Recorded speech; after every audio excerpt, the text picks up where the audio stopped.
नमस्कार, आदाब। मैं अनूप सोनी क्राइम पेट्रोल सतर्क के आज के एपिसोड में आप सबका स्वागत करता हूं। ये एक ऐसी घटना है जिसमें कुछ बच्चों की जिंदगी के साथ एक खतरनाक खेल खेला गया।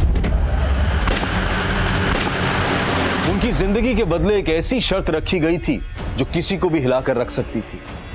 वो शर्त क्या थी और क्यों रखी गई थी, उससे ज्यादा गंभीर ये था कि वो शर्त एक कानूनी फैसले को चुनौती दे रही थी और वो शर्त और वो फैसला कुछ बच्चों को एक डरावनी हकीकत देने वाला था।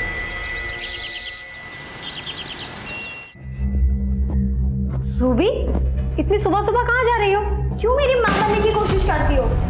सब कुछ बताना जरूरी है क्या?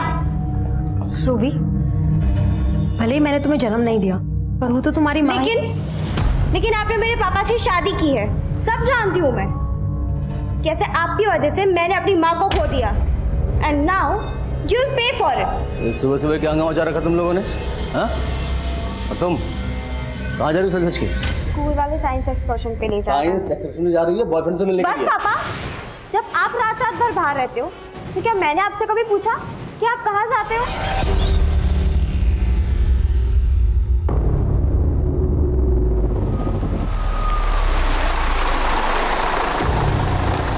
बस यहाँ तक नहीं आ रही तुझे लेने? नहीं अम्मी, मार्बल रोड तक रिक्शा से ही जाना पड़ेगा। एक्सकर्जन वाले सभी स्टूडेंट्स को 7:30 तक बुलाया। अच्छा, चल मैं तुझे ऑटो तक छोड़ देती हूँ। अम्मी, ऑटो यहीं से मिलती है, मैं चली जाऊंगी। ठीक है, बाय बाय।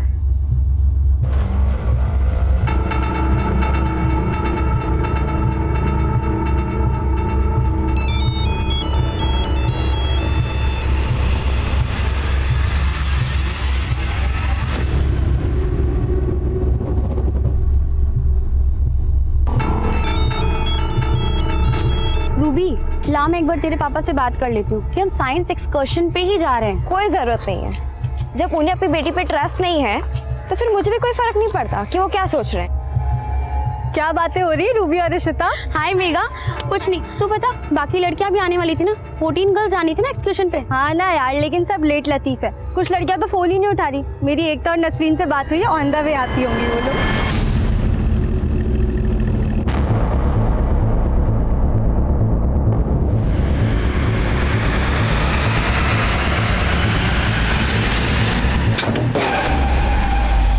मुझे मालूम था तू मेरे खिलाफ जाएगी। नसरीन को यहां से भगा के तूने अच्छा नहीं किया। अब इसकी सजा तू भी भुगतेगी और तेरी बेटी भी।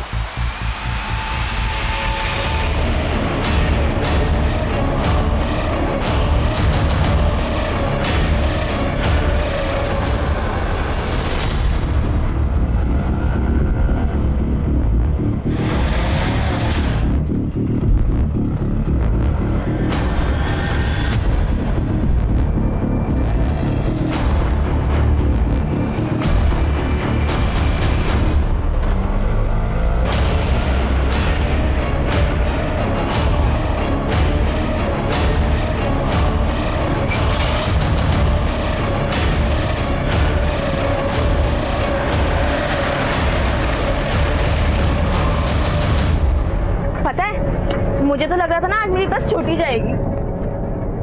और कोई नहीं आया? क्या हुआ?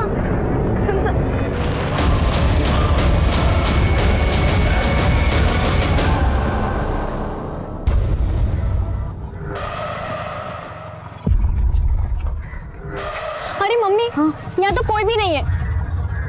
ये देखो टाइम 7:35 हो चुका है। बस एग्जैक्ट 7:30 को चली गई होगी। अरे लेकिन 5 ही मिनट तो लेट हो गए हैं। हो गए ना लेट। देख, बस आगे ही कहीं गई रहेगी। तो एक काम कर, तेरी फ्रेंड्स को फोन कर, वो कहाँ है देखते हैं, फिर मैं तुझे ड्रॉप कर देती हूँ। चलो सभी अपने अपने फोन इसमें डालो। फोन डालो इसमें। फोन निकालो सभी, डालो इसमें। Nasreen, hello hello Nasreen. क्या हुआ बेटा? ज्यादा ख्याल बनती है। अब दोबारा किसी ने चलाकी की ना तो इससे भी बुरा हाल होगा। फोन निकालो चुपचाप।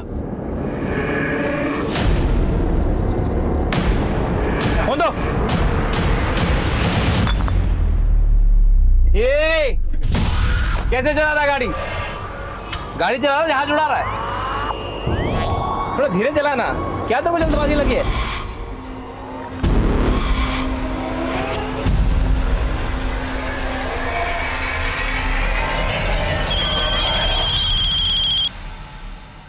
हेलो। हेलो प्रिंसिपल मैम, मैं एकता की मम्मी बोल रही हूँ। एकता, विच क्लास? 12th A। तो इतने सुबह सुबह आप मुझे क्यों फोन कर रहे हो? मैडम, एकता और उसके 12th A के स्टूडेंट्स साइंस एक्सकर्शन के लिए जाने वाले थे ना आज। Science excursion? ऐसा तो कोई एक्सकर्शन मेरे स्कूल में प्लान ही नहीं हुआ है।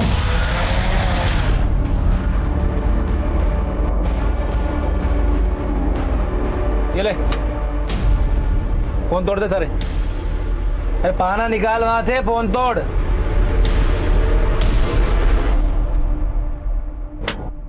अरे जोर से मारना।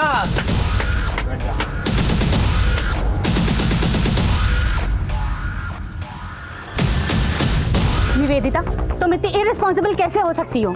तुम्हें कैसे कुछ नहीं पता? मैम, जब मैंने साइंस एक्सकर्शन का परमिशन ही नहीं दिया है तो मुझे कैसे मालूम होगा? और मुझे क्या, वो 12th स्टैंडर्ड ए सेक्शन के क्लास टीचर को भी कुछ नहीं पता है। तो फिर ये एक्सकर्शन ऑर्गेनाइज किसने किया? यही तो मुझे समझ में नहीं आ रहा मैम। वो एकता को भी उस बस में कितने लड़कियां हैं ये पता नहीं है, और जिन गिन चुने लड़कियों के बारे में उसको पता है उन सबका फोन बंद आ रहा है।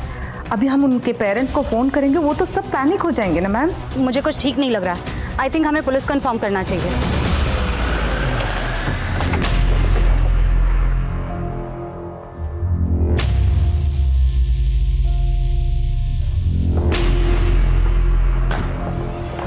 जय हिंद सर। जय हिंद।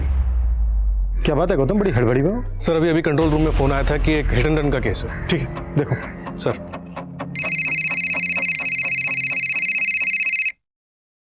हाँ सोनाली बोलो।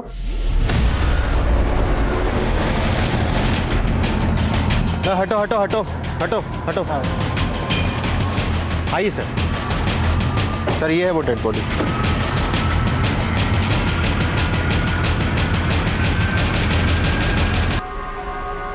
क्या हुआ इसके साथ? सर एक विटनेस ने बताया कार ने इसे टक्कर मारी और कार वाला भाग गया। गाड़ी का नंबर किसी ने देखा? नहीं सर, लेकिन विटनेस का कहना है कि ब्लू कलर की सिडेन कार। एमडीएम स्कूल की लड़कियों की जान खतरे में थी।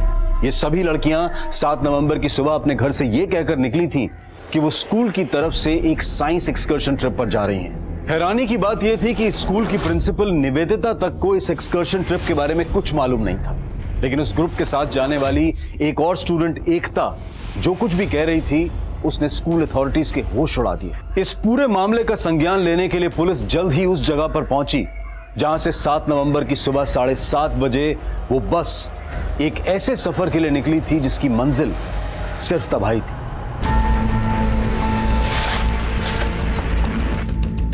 सब मैं सच कह रही हूँ।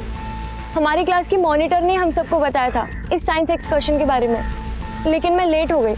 और सर, जब मैंने नसरीन को कॉल किया तो उसके रोने की आवाज आ रही थी। ऐसे लग रहा था जैसे कि कोई उसे मार रहा है। Nasreen, hello hello Nasreen. और फिर सर उसका फोन भी बंद हो गया। सर अभी नसरीन का, रूबी का, 12th A की काफी लड़कियों का फोन नहीं लग रहा है। लेकिन आप कह रही हैं कि आज आपके स्कूल की कोई साइंस एक्सकर्शन थी नहीं, और एकता कह रही है कि इनकी क्लास मॉनिटर ने सभी लड़कियों को यहाँ पर 7:30 बजे आने की इंस्ट्रक्शंस दी थी। क्या नाम बताया तुमने अपनी क्लास मॉनिटर? सर मेघा, उसी ने हम सबको बताया था इस एक्सकर्शन के बारे में। मेघा, कल तो संडे है, फिर अचानक से साइंस एक्सकर्शन कैसे प्लान हो गया? ये तो अच्छी बात है ना, घर पे संडे वैसे ही बोरिंग हो जाता है। और कल का संडे ना बहुत एक्साइटिंग रहेगा। You know, all girls trip है ना रूबी? वैसे मेघा, ये एक्सकर्शन पे जाने का वाले है?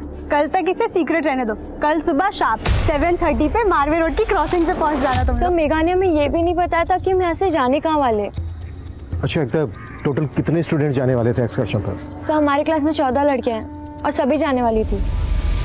वेदिता, बस का कुछ पता चला? नहीं मैम। आप? सर, मैं वसुंधरा कश्यप, एमडीएम स्कूल की co-owner and managing director. Sir, this is really very serious matter. Please आप उस बस का पता कीजिए। सर, उस बिल्डिंग के वॉचमैन ने बताया कि सुबह यहाँ काफी लड़कियां खड़ी हुई थी जिन्हें एक बस पिक करके ले गई।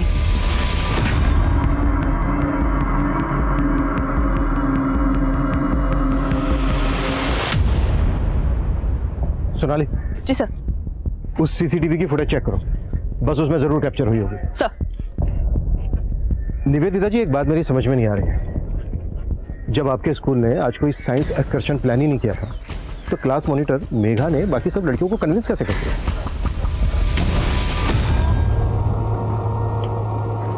मेघा, तू जवाब क्यों नहीं दे रही है?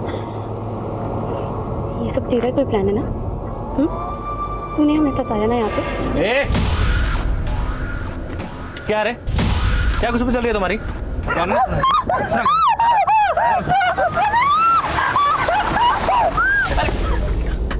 क्या कर रहा है तू? कितनी बार बोला तेरे को गाड़ी देख के चला, देख कर चला, समझ नहीं आता तेरे को?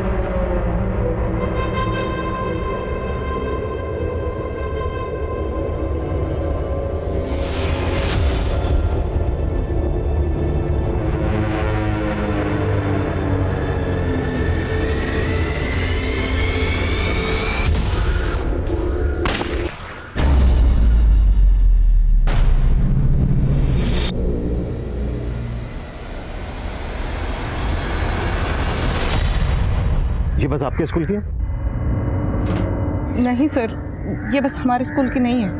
अच्छा, इनमें से वो क्लास मॉनिटर मेघा कौन सी है जिसने बाकी सब लड़कियों को आने के लिए कहा? सर ये मेघा है और ये बाकी लड़कियां 12th की स्टूडेंट्स हैं सर। इसमें मेघा के अलावा 5 लड़कियां हैं और एकता ने बताया था कि 12th में 14 लड़कियां हैं और सबकी सब जाने वाली। सर आप प्लीज जल्दी से पता कीजिए ना कि ये मैटर क्या है। अच्छा, बाइक पर लड़का कौन? नहीं मालूम है सर। आप हमें इन लड़कियों के नाम, नंबर, एड्रेस दीजिए और क्लास की बाकी लड़कियों की भी जो ट्रिप पर नहीं गई थी। सुरेश, पता करो मेघा ने बाकी लड़कियों को भी बुलाया था क्या? सर चलिए। सोनाली सर, बाइक पर लड़का बस के अपोजिट डायरेक्शन से आया और वापस यू टर्न लेकर बस के पीछे गया। चेक करो इस डायरेक्शन में कोई सीसीटीवी है क्या, और इस डायरेक्शन में जो भी पेट्रोलिंग टीम है उसको अपडेट करो। सर।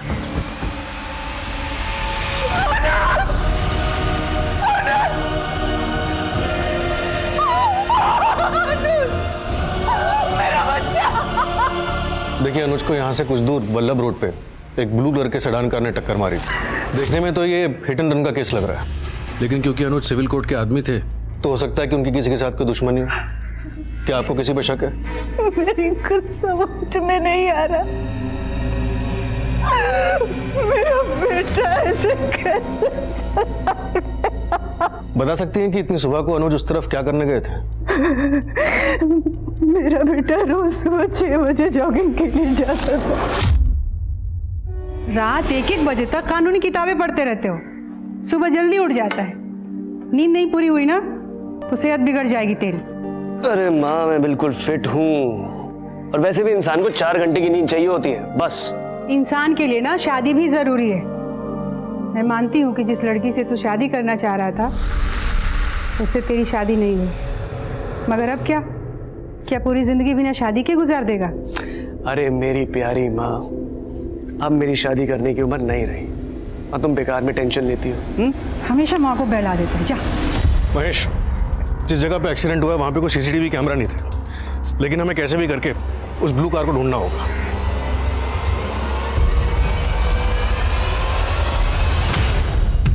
सर। हाँ, जितना जल्दी पॉसिबल हो उतना। सर मैंने पता किया है, क्लास की बाकी की 7 लड़कियां स्टोर के लिए निकली नहीं थी, लेकिन सर मेघा ने उन्हें भी आने के लिए बोला था। सर 1.5 घंटा पहले लिंक रोड पर एक ट्रैफिक हवलदार ने एक बस के बारे में रिपोर्ट किया जिसके सारे पर्दे लगे हुए थे। सर उसने उस बस को फॉलो भी किया पर वो बस काफ़ी तेज़ी से निकल गई और सर उसके थोड़ी देर बाद कंट्रोल रूम में एक आदमी का कॉल आया। उसने बताया कि उसने आरए रोड पर एक बस को देखा था जिसमें से गोली चलने की आवाज़ आई। सर दोनों ही केसेस में बस का डिस्क्रिप्शन एक जैसा है, व्हाइट कलर की ट्रैवलर बस, और जिस बस में लड़कियां बैठकर गई थी वो भी व्हाइट कलर की थी। वो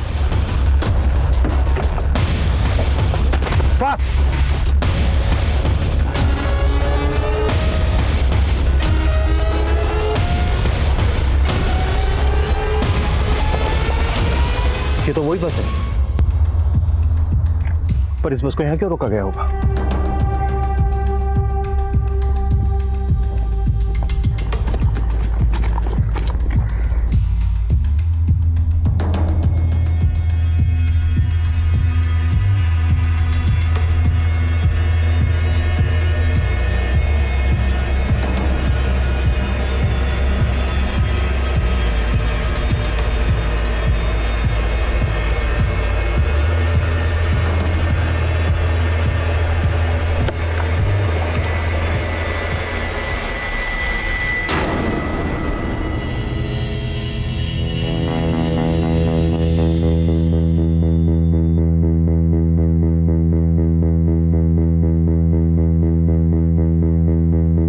सर ये तो मेघा है। वही क्लास मॉनिटर जिसने बाकी लड़कियों को एक्सकर्शन पे बुलाया था। वो भी स्कूल की बिना जानकारी के, और अब इस मेघा का ही मर्डर कर दिया गया। चल चल चल चल चल अंदर चल, जल्दी ले जा सबको अंदर चल।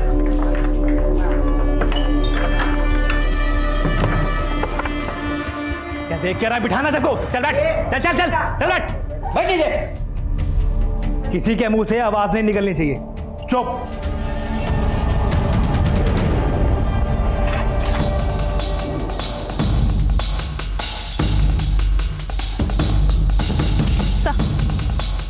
कुछ ही दिन पहले इंटेलिजेंस ने कुछ टेररिस्ट के शहर में छुपे होने की इंफॉर्मेशन पास आउट की। सर, जिस तरह खुलेआम चलती सड़क पर गोली चलाई गई, कहीं ये किसी टेररिस्ट एक्टिविटी से जुड़ा हुआ मामला तो नहीं? किसी भी पॉसिबिलिटी से डिनाई नहीं किया जा सकता। मैं एटीटी को इसकी जानकारी देता हूँ, तब तक तुम पता करो ये बस किसके नाम पर रजिस्टर्ड है, और स्कूल की प्रिंसिपल निवेदिता और एमडी वसुंधरा, इन दोनों को बुलाओ सर। और हाँ, मीडिया को इसकी तनक भी भनक नहीं लगनी चाहिए। Right sir. सर, ये तो वैसी ब्लू कलर की सेडान कार है। हाँ, लेकिन जिस तरह से अनुज के घर के बाहर खड़ी है गाड़ी, ऐसा लग रहा है कि अनुज के घर से बाहर निकलने का वेट किया जा रहा था और फिर पर्पसली इसका पीछा किया जा रहा है। पता करो ये गाड़ी किसके नाम रजिस्टर्ड है। सर,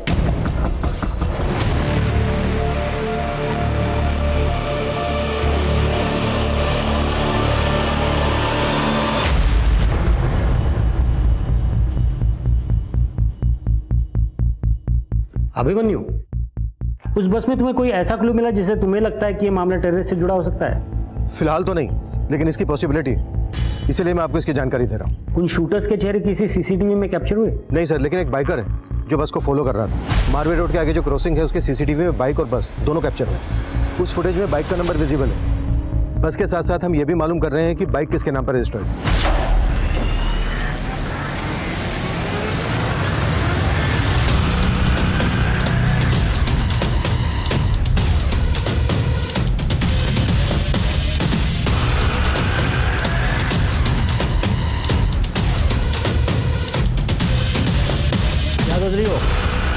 यही ना कि ये सब तुम्हारे साथ क्यों हो रहा है? तुम्हारी क्या गलती थी? बस यूँ समझ लो ये तुम्हारी बदकिस्मती है और इन दोनों की किस्मत।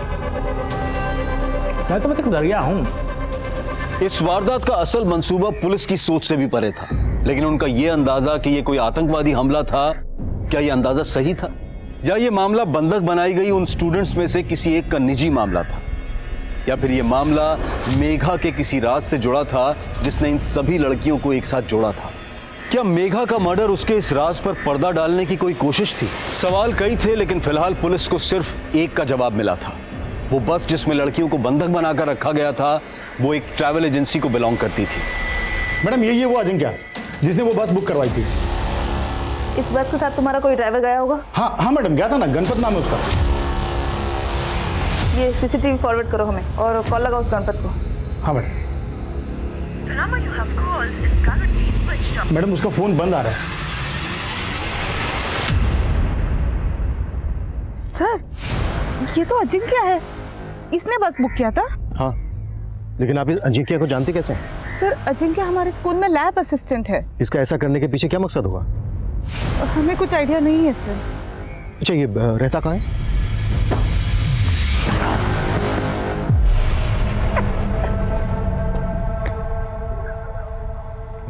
अरे इतना भी क्या सोच रहा है तू? सब तेरी तो है, कौन सी पसंद है उठा ले। मुझे तो ये जख्मी बिल्ली पसंद है।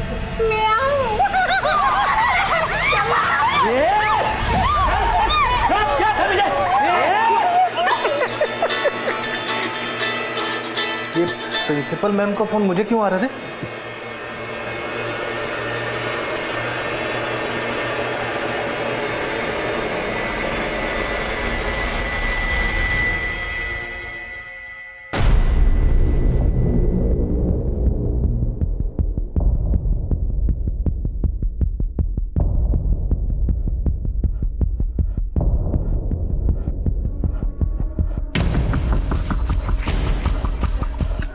सर, अजिंक्य फोन नहीं उठा रहा है सर। लेकिन हम श्योर हैं वो घर के अंदर ही है। हमारे कांस्टेबल ने कंफर्म किया है, घर का दरवाजा अंदर से बंद है। लड़कियां भी घर के अंदर ही हैं, उनकी चीखने की आवाज़ें आ रही हैं। लेकिन मेरी ये समझ में नहीं आ रहा है कि अजिंक्य लड़कियों को अपने घर ही क्यों लेकर आया। यार तू क्यों रुका हुआ है? सैटरडे बार गेम चालू कर अपना सब।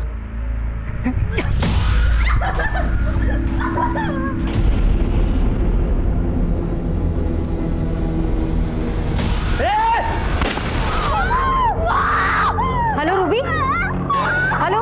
एड्रेस भेजो, बैकअप टीम चाहिए इमीडिएटली। हेलो हेलो एकता, वो मैं रूबी की माँ बोल रही हूँ।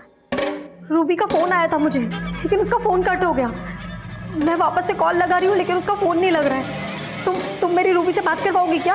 पर आंटी मेरी तो बस मिस हो गई थी। आपको प्रिंसिपल मैम ने कुछ बताया नहीं क्या? क्या नहीं बताया?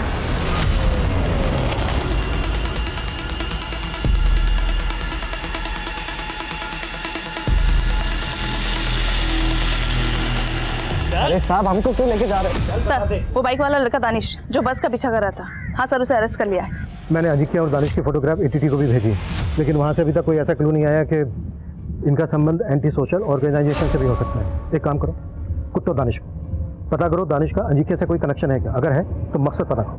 ओके जी सर। मैडम क्या हुआ?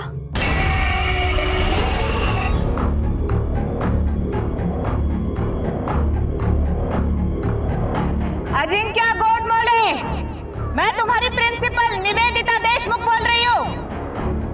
हम जानते हैं कि तुम इस वक्त अंदर हो। पीछे चल, सभी पीछे, वरना बच्चे को गोली मार दूंगा। पीछे। वाह प्रिंसिपल मैडम, आप भी पहुंच गई पुलिस के साथ। अजिंक्य, ये क्या हो रहा है? गोली क्यों चली थी? मैडम ये खेल अभी बहुत लंबा चलेगा। आखिर तुम चाहते क्या हो? बर्गर। क्या? 10 बर्गर चाहिए अभी के अभी, वरना सभी बच्चों को गोली मार दूंगा।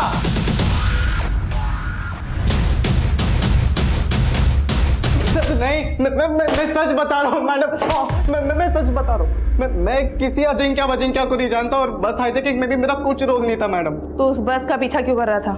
मैं बस का पीछा थोड़ी ना कर रहा था, मैं तो नसरीन का पीछा कर रहा था।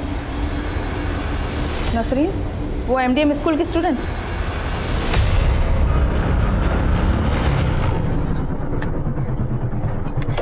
कहाँ जा रही है? आपको मतलब?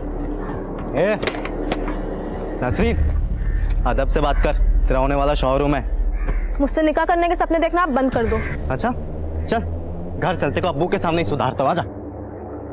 नसरीन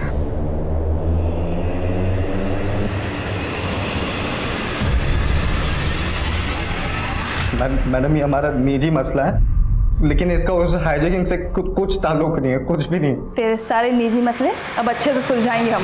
मैंने सब तो बता दिया मैडम आपको। जल्दी चलिए भैया, थोड़ा जल्दी चलिए।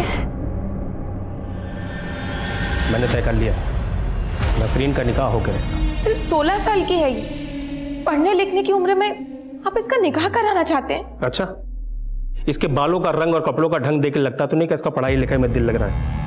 आज से इसकी पढ़ाई लिखाई बंद। लेकिन आप ऐसे कैसे?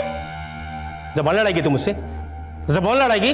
आज देखता हूँ कैसे पढ़ाई करती है, देखता हूँ कैसे पढ़ाई करती है। नहीं। हट! हट! नसरीन बेटा, ले, जल के खाक हो गए तेरी बेटी के सपने। अब इसके निकाह की तैयारी कर, वरना तुम दोनों भी जल के खाक हो जाओगे। मेरी नसरीन से अपने बेटे का निकाह करा के मेरे मरे हुए शौहर की जायदाद पर अपने बेटे का हक कायम करवाना चाहते ना, लेकिन मैं ऐसा हरगिज़ नहीं होने दूंगी। अगर ऐसा नहीं हुआ ना तो बहुत बुरा हो जाएगा तबस्सुम, कहर आ जाएगा, कहर। घर को तो चारों तरफ से घेर लिया है, लेकिन अगर हमने जबरदस्ती घर के अंदर घुसने की कोशिश की तो लड़कियों की जिंदगी के लिए खतरा हो सकता है। सुरेश, वो विंडो देख रहे हैं? ये सर, टेरेस पे से किसी भी तरह से उस विंडो पर कैमरा लटकाओ ताकि हमें अंदर की एग्जैक्टली सिचुएशन पता चले। साफ।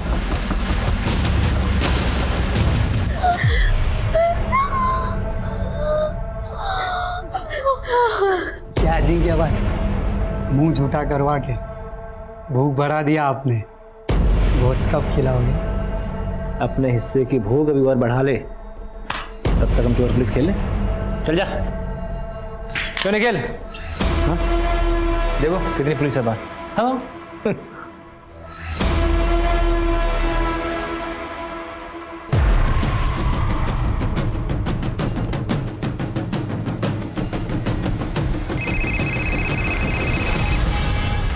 हाँ बोलो। सर वो दानिश कुछ उगल नहीं रहा है सर। सरप्राइजिंग ये है कि वो नसरीन को अपनी मंगेतर बता रहा है। तो माइनर लड़की उसकी मंगेतर? हाँ सर, मेरी नसरीन की अम्मी से भी बात हुई, लेकिन सर वो इस रिश्ते के खिलाफ थी। सर वो दानिश का बाप इफ्तिखार, उसका कुछ पता नहीं लगा है, लेकिन मैं ढूंढ रही हूँ उसको। कैमरा लग गया।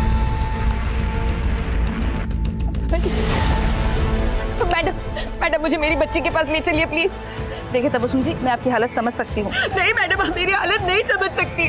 मुझे बस उस जगह ले चलिए जहाँ मेरी बच्ची है। मैं खुद बचा दूंगी उसे। तबस्सुम जी, मैं आपको वहाँ नहीं ले जा सकती। हम पूरी कोशिश कर रहे हैं उसको लेकर आने की। आप बिल्कुल चिंता मत करिए। मैं रूबी की माँ हूँ। मेरी बेटी मिली क्या आपको? कहाँ है वो?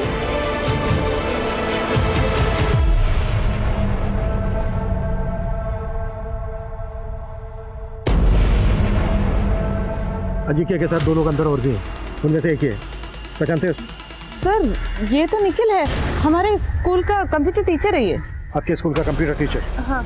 आपके स्कूल के लैब असिस्टेंट के साथ आपके स्कूल का कंप्यूटर टीचर भी मिला हुआ है। अभी आप यही कहेंगे कि आपके स्कूल का अंदरूनी मामला नहीं? Sir we all are shocked. हमें कुछ नहीं समझ में आ रहा, हमें नहीं पता कि ये सब क्या हो रहा है सर। ये तीसरा आदमी कौन है?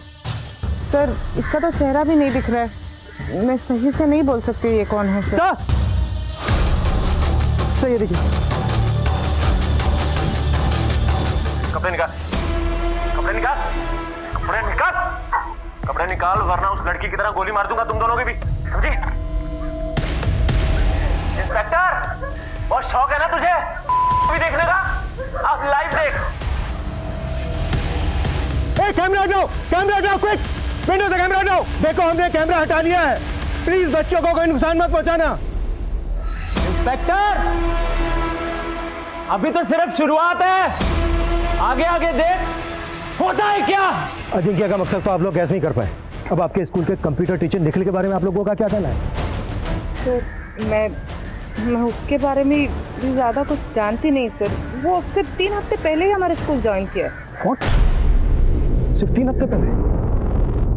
शनि मिड टर्म में ही आपने उसको ज्वाइनिंग दे दी? सर वो क्या हुआ, हमारा जो ओल्ड कंप्यूटर टीचर है उसने अचानक से जॉब छोड़ दिया, हमें बताया भी नहीं। और निखिल का जो रेज्यूमे था वो मेरे पास पहले से ही था, तो मैंने उसको इंटरव्यू के लिए बुला लिया। आपका जो क्वालिफिकेशन है इस जॉब के लिए सूटेबल है, बट मेरा एक क्वेश्चन है, इंदौर के इतने रेप्यूटेड स्कूल में आप कंप्यूटर टीचर थे, तो उस जॉब को छोड़ा क्यों? मैम मैं वो जॉब कभी छोड़ना ही नहीं चाहता था, लेकिन मेरी माँ की किडनी फेल हुई और उनका ट्रीटमेंट यहाँ मुंबई में चल रहा, तो इसलिए मुझे मुंबई शिफ्ट होना पड़ा। और जो सैलरी पैकेज मैंने उसको ऑफर की उसने उसमें तुरंत मान लिया। 3 हफ्ते पहले आपके ओल्ड कंप्यूटर टीचर ने जॉब छोड़ी, उसकी जगह पर आपने निखिल को रख लिया, और 3 हफ्ते के अंदर ही निखिल ये कांड कर देता है। हो क्या रहा है ये? निखिल अजिंक्य को पहले से जानता था? सर ऐसा तो नहीं लगता है सर, उन दोनों का प्रोफाइल तो बहुत ही अलग है, तो हमें तो कभी लगा नहीं कि वो एक दूसरे को जान सकते। हमें निखिल की डिटेल्स दीजिए। जी सर। जितना जल्दी हो सकता है उतना जल्दी। जी सर। मेरी बेटी को कुछ पता लगा?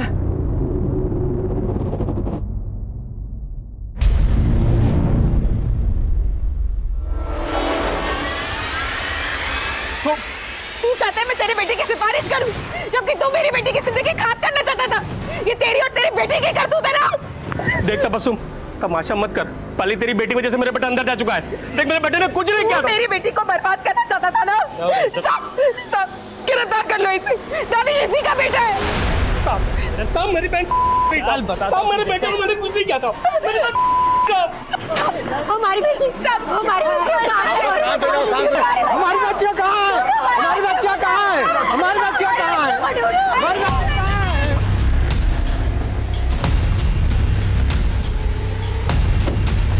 सर एक इन्फॉर्मेशन मिली, वो गाड़ी उसने अजिंक्य को बेची थी, उसके पास डिलीवरी नोट भी है, लेकिन अभी तक गाड़ी के पेपर अजिंक्य के नाम पे ट्रांसफर नहीं हुए।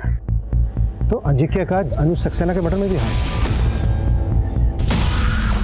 निखिल, तूने तो बोला था कुछ ही घंटों में ये काम खत्म हो जाएगा, और उसके बाद हम ये शहर से बाहर निकल जाएंगे। शाम होने को है, पुलिस ने चारों तरफ से घेर रखा है, यहाँ से बाहर कैसे निकलेंगे? आगे का प्लान? अरे उस बस में मर्डर करना ही नहीं चाहिए था, ना वो बस छोड़ना पड़ता और ना यहाँ फंसते। इस चक्कर में गोश्त खाने ही नहीं मिला। अरे तुम लोग अभी मेरा प्लान समझे ही नहीं। अब मैं कुछ ऐसा धमाका करूंगा ना कि पुलिस खुद हमें बाहर का रास्ता दिखाएगी। अरे रुक जाइए, आप अंदर कहाँ जा रही सर ये सरोजनी कश्यप नहीं और she is the owner of the school and मेरी माँ और वो सचिन कचदेवा जी स्कूल के ट्रस्टी हैं। हेलो निखिल, अजिंक्य, मैं वसुंधरा कश्यप, हमारे स्कूल की मैनेजिंग डायरेक्टर। अरे मैडम, हमारे तो ऐसे बोल रही है जैसे हमारा हिस्सा हो उसमें। हाँ, तुम्हारी क्या मांगे हैं? कितना पैसा चाहिए तुमको? अरे पैसा नहीं चाहिए, तो क्या चाहते हो तुम? सच सुनना चाहता हूं मैं। इस झूठ भरी दुनिया में सब लोग झूठ बोलते हैं। आज मैं तुम लोगों से वो सच उगलवाना चाहता हूं जो तुम लोगों ने दुनिया से छुपाया है। मैं 3 तक गिनती गिनूंगा, एक एक करके अपने गुनाह कबूल करो, वरना मैं एक एक करके इन लड़कियों को मारना शुरू कर दूंगा। 1 नहीं, रुको, जो तुम बोलोगे हम सब वो करेंगे, बस प्लीज गोली मत चलाना। तो इस स्कूल से जुड़े हुए सारे लोग अपना गुनाह कबूल करना शुरू कर दो।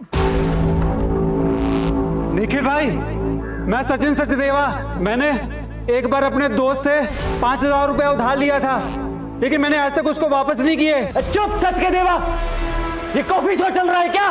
गुनाह समझ में नहीं आता? मर्डर, लूट, रेप, मैं करके बताऊं गुनाह?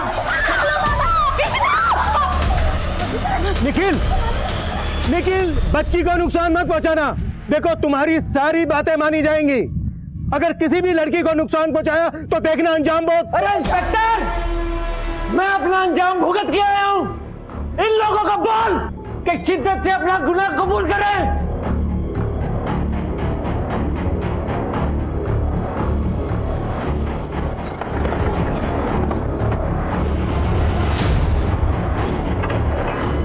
ताला तोड़,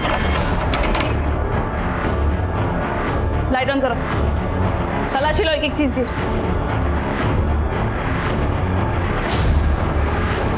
दो फ्रिज। निखिल जैन, तू सबके गुनाह कबूल करवा रहा है ना? तेरे 2 गुनाह मेरे पास भी हैं। 3 महीने पहले तेरी माँ गायब हो गई थी, पता है कहाँ है तेरी माँ? तूने खुद अपनी माँ को मार डाला। 3 हफ्ते पहले तुझे कंप्यूटर टीचर की जॉब मिली थी, वो इसलिए क्योंकि तूने पिछले कंप्यूटर टीचर को मार डाला। अरे वाह इंस्पेक्टर, आखिर मेरे घर भी पहुंच ही गए। हाँ, और रेफ्रिजरेटर भी चेक कर लिया, लेकिन मेरे कलेजे के अंदर जो ठंड जमी पड़ी है वो नहीं जानना चाहोगे? देखो निखिल, हम तुम्हारी सफाई सुनने के लिए तैयार हैं, लेकिन पहले उन बच्चियों को छोड़ दो।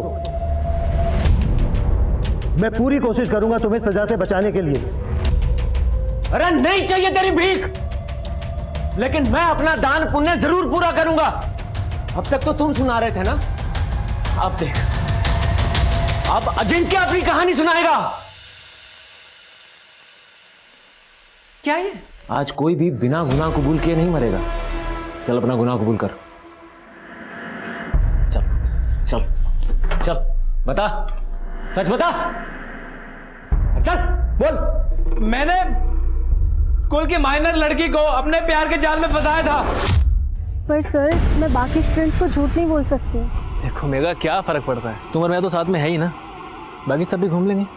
पर सर, मेघा जैसा कह रहा हूं ना वैसा करो, वरना तुम जानती हो मैं क्या कर सकता हूं।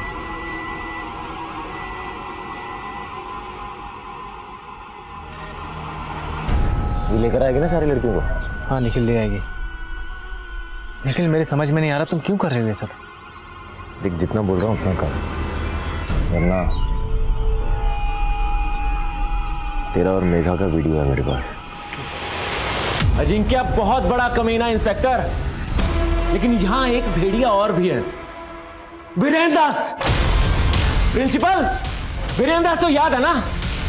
चल चल, वीरेंद्र दास इसी स्कूल का पुराना बस ड्राइवर, इसको जाना था जेल, लेकिन स्कूल की रेपुटेशन बचाने के लिए इसके गुनाह सारे माफ कर दिए गए। चल बोल। मैं एक स्कूल की बच्ची के साथ गलत काम किया करता था। पैसे और बच्चों के लालच में ये मेरे साथ आया। अंदर 3 लोग थे, एक को गोली लगी थी, बचे 2, दोनों आपस में इंगेज है। सही मौका है।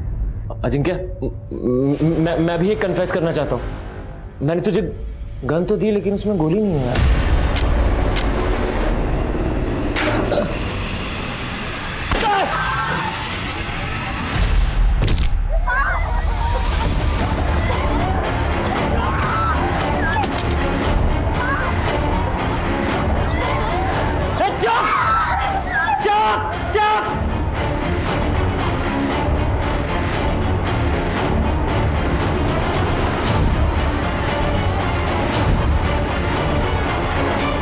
निखिल, तुम मुझे ये बताओ कि तुम्हारा सरोकार किससे है?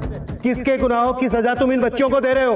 आज से 18 साल पहले आज ही की तारीख को किसी ने बहुत बड़ा गुनाह किया था।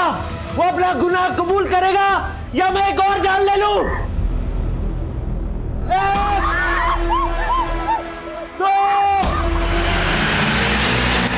अपना गुनाह कबूल करो वरना अभी भी 5 जाने बाकी है। 1 2 नहीं विक्रांत, मैं जानती हूँ तुम निखिल नहीं हो, विक्रांत हो। विक्रांत, विक्रांत को तो तूने 18 साल पहले ही मार दिया था वसुंधरा, और तुम्हारे उस गुनाह में अनु सक्सेना भी शामिल था।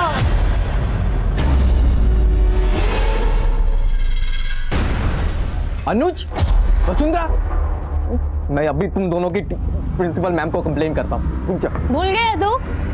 प्रिंसिपल मेरी मॉम है, समझा? शिकायत तो मैं तेरी करूंगी।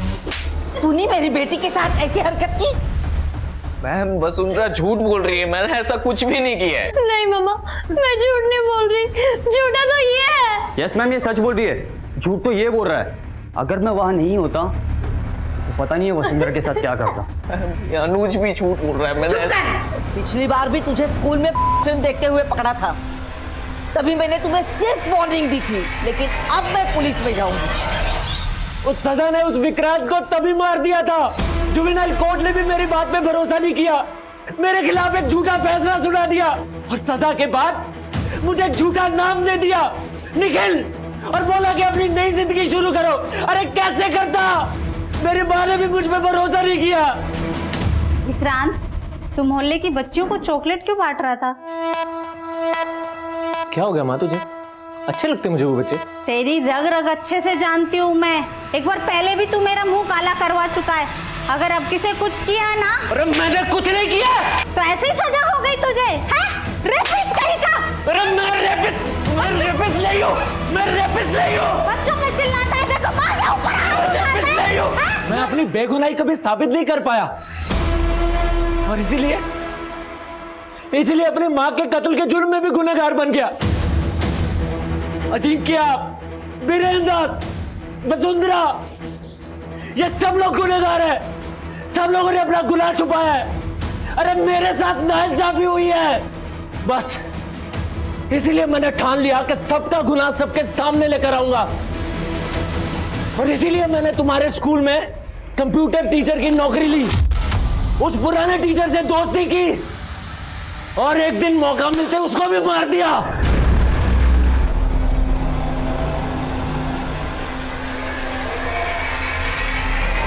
वसुंधरा कश्यप, आज से 18 साल पहले जिस अनु सक्सेना के साथ मिलकर तूने मुझे सजा दिलाई थी, अरे सजा तो उसने तुझे दी है। अरे बोलती है या चलाओ गोली? हाँ, अनुज ने मुझे धोखा दिया था। रुक मत।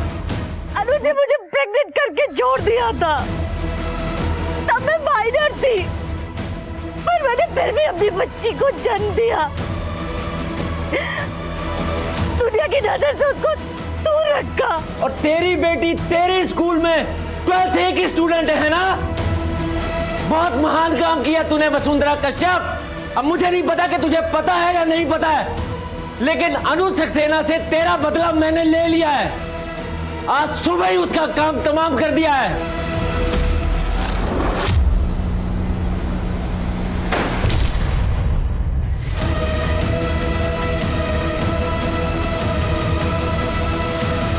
अब बदले की बारी मेरी है।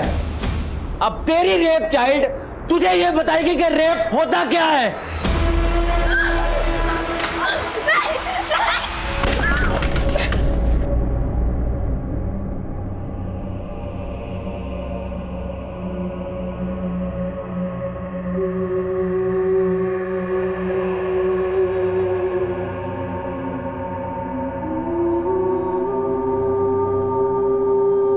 12 घंटे तक चली इस वारदात में पुलिस के 2 सिपाही शहीद हो गए।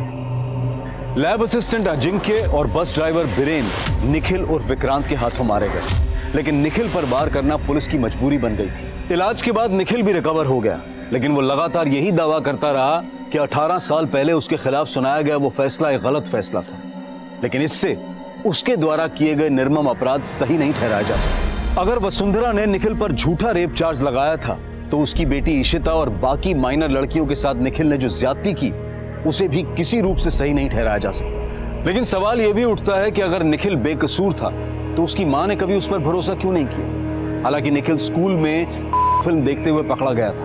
उस उम्र में काफी बच्चे इस तरह की भूल कर बैठते हैं, लेकिन इसका मतलब ये तो नहीं कि बिना सोचे समझे उन पर इतना संगीन जुर्म मढ़ दिया जाए। अगर निखिल की मां ने उस वक्त अपने विवेक का इस्तेमाल करते हुए अपने बेटे को इंसाफ दिलाने की कोशिश की होती तो शायद निखिल उस हताशा में ना तो अपनी मां की हत्या करता और ना ही इस तरह की वारदात को अंजाम देता। देखते हैं हमारे आज के एपिसोड की दूसरी कहानी। महाराज जी, माता हसमुखी ने आपको अपने आश्रम मिलने के लिए बुलाया है। वो चाहती है कि आप उनके भजन गाएं। पागल हो गया क्या तू? मैं क्यों जाऊं उसके पास? उसे कहो अगर मुझसे गवाना है तो वो आए यहाँ मेरे पास। महाराज जी, छोटा मुंह बड़ी बात, लेकिन उनकी लाखों श्रद्धालु है, पता नहीं वो यहाँ आएंगी या नहीं। अरे मेरे श्रद्धालु कितने हैं जानता है ना तू? करोड़ों में है। उसे आना है तो आए, नहीं तो जाए किसी भी आलतू फालतू भजन गाय के पास। रुक्मिणी, मेरे फ्रूट्स कहाँ हैं? जब भूख मर जाएगी तब लाओगे क्या? ये फ्रिज से निकाल के रखी थी ताकि आपके गले को ना लगे।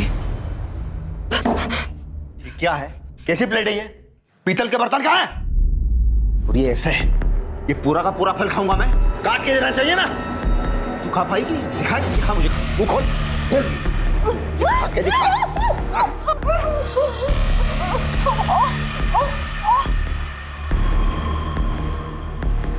महाराज जी लाइए, मैं इन्हें काट के पीतल के बर्तन में लेके आता हूँ।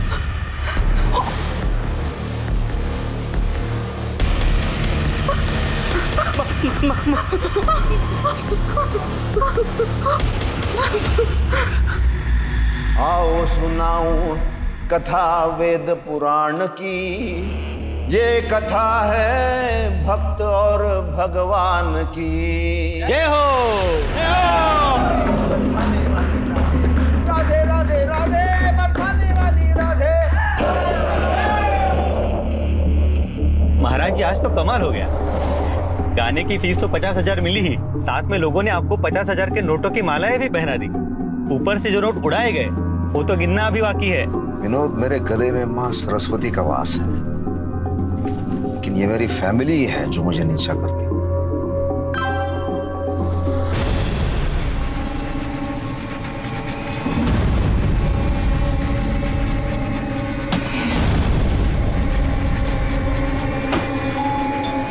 तो वेट, मैं देखती हूँ।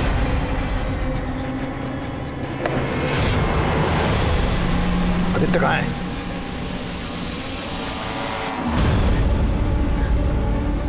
मेरे प्रशंसक ने भेजा है, फैन ने, ये वीडियो। किसी लड़की के साथ पार्क में बैठा किसी लड़ा रहा था, और ऐसे में मेरी क्या इज्जत रह जाएगी? पापा, मैं श्रेया से प्यार करता हूँ। चुप! पापा नहीं, राजीव। महाराज, आज के बाद मुझे ये जरा भी घर से बाहर आता जाता दिखे, इसकी तो हड्डियां तोड़ दूंगा मैं, साथ में तुझे भी मारूंगा। देख, ये प्रेगनेंसी की हालत में बाहर खड़ी क्या कर रही है? तुझे बोला था ना मैंने, तेरे पेट में ईश्वर पल रहा है, तो पैदा होते ही कोई चमत्कार कर सकता है, मुझे पूरा विश्वास है। चल तू अंदर जा। जी।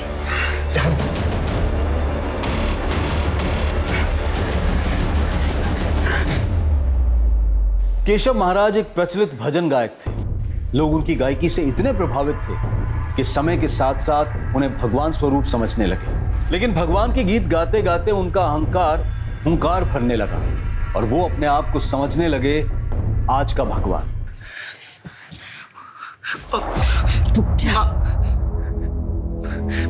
माँ, मैं श्रेया से प्यार करता हूँ और शादी भी करना चाहता हूँ, और अच्छे घर की है, पढ़ी लिखी है, तो आप लोगों को प्रॉब्लम क्या है? माँ, एक बार पापा से बात करके तो देखो, कम से कम आप लोग एक बार मिल तो लो प्लीज। मैं देखती हूँ।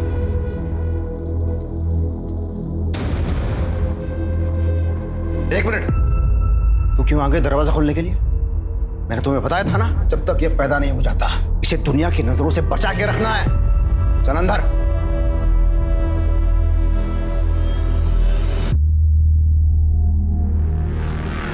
मर गई थी तू? तेरे शर्मा क्यों नहीं है तू? इतने साल हो गए शादी को। चल चल चल मुझे।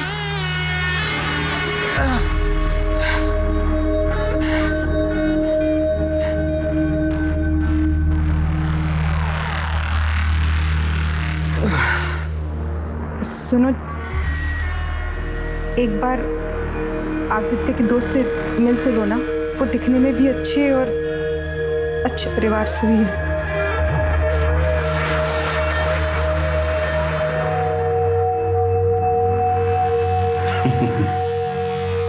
तू भी कम नहीं है, अच्छी तरह जानती है महाराज से कब कैसी और क्या डिमांड करनी चाहिए। कल बुलाओ लड़की को।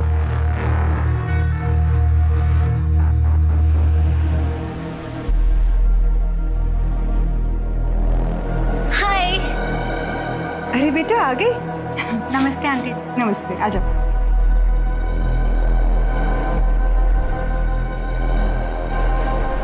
महाराज जी, Shreya. What rubbish? You call him महाराज जी? आदित्य ये दुनिया के लिए महाराज जी है, तुम्हारे लिए तुम्हारे पापा है वो। देखो देखो, ये संस्कार है, तुम नहीं समझ पाओगे। बैठो उधर नीचे। अच्छा, मैंने सुना तुम्हारी उम्र 25 साल की है। तुम्हें पता है ना आदित्य 20 साल का है। लड़की का 5 साल बड़ा होना, इसका मतलब क्या है? उसके उंगलियों के इशारों पर नाचना। हाँ, अगर लड़की की उम्र 5 साल छोटी हो तो शादी कराई जा सकती है। अंकल जी प्लीज बुरा मत मानना, पर आपकी बातों से पता है मुझे क्या लगता है कि आप औरतों की बिल्कुल रिस्पेक्ट नहीं करते हो। चुप! जब मैं बोलता हूँ ना तो सब सुनते हैं। अब दूसरा बात, हमारे घर में शादी से पहले प्रेम संबंध, और वो भी पब्लिकली, बिल्कुल नहीं चलता। आपको पता है क्या, आप ना फादर से ज्यादा डिक्टेटर लगते हो मुझे। और अब पता नहीं कौन सी एज की बातें कर रहे हो, मुझे कुछ समझ नहीं आ रहा। और रही बात आदित्य की, वो एक एडल्ट है, उसकी लाइफ उसकी रिस्पॉन्सिबिलिटी है। आप उसे नहीं सिखाएंगे कि उसे क्या करना चाहिए और क्या नहीं करना चाहिए। आदित्य इन्हें कुछ बोलो। व्हाट? रियली आदित्य, तुम अपने पापा से डरते हो? लुक आदित्य, मैं एक लिबरल फैमिली से बिलोंग करती हूँ। I can't tolerate this nonsense, okay? हटो।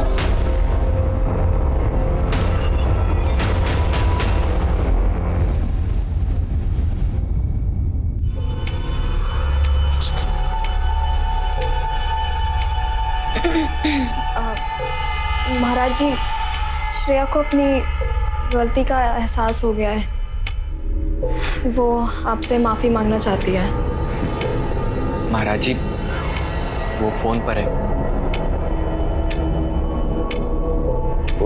महाराज जी मुझसे गलती हो गई, मैं आपसे मिलके माफी मांगना चाहती हूँ। आज शाम को आ जाओ।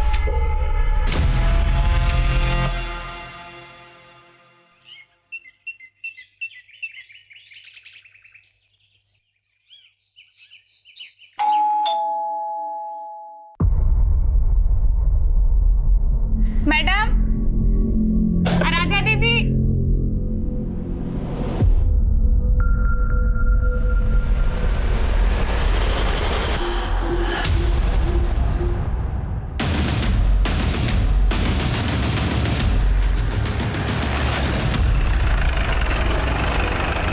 सब मैंने फोन किया था, मैं कब से घंटी बजा रही थी, कोई खोल नहीं रहा था। ये देखो।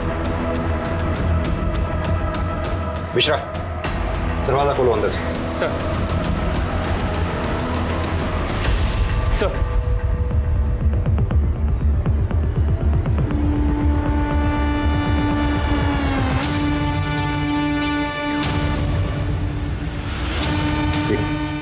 एक काम करो तामिनी, आप लोग पूरे घर की तलाशी लो। सब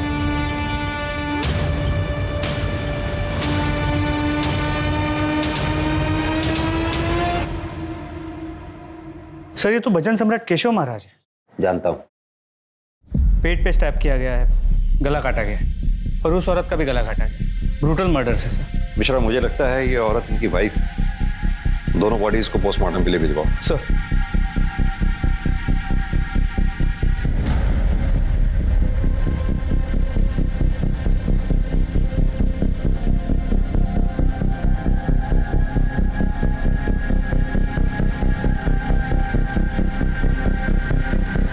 सर,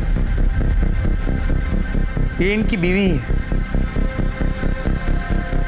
मर्डर वेपन शायद ये मिसिंग तलवार ही है। एक काम करो मिश्रा, ये तलवार भी फॉरेंसिक के लिए भिजवाओ। सर अंदर लॉकर खाली है, पूरी ज्वेलरी गायब है सर, और अंदर 2 पैक्ड बैग्स मिले हैं। Packed bags? Yes sir. इधर आओ। जी सर। घर में इन दोनों के अलावा और कौन कौन रहते हैं? आदित्य भैया और आराध्या दीदी, दोनों भाई बहन हैं। घर से बाहर कोई जाने वाला था? वो तो मुझे नहीं पता सर। 2 पैक्ड बैग्स मिले हैं अंदर। वो नहीं मालूम। तुम यहाँ रोज काम पे आती हो? जी साहब, सुबह शाम। पिछले 2-3 दिनों में तुमने ऐसा कुछ नोटिस किया कि घर में कोई तनाव भरा माहौल हो या आपस में कोई कहासुनी हुई हो? नहीं साहब, महाराज जी के सामने कोई कुछ नहीं बोलता। सर यहाँ आइए।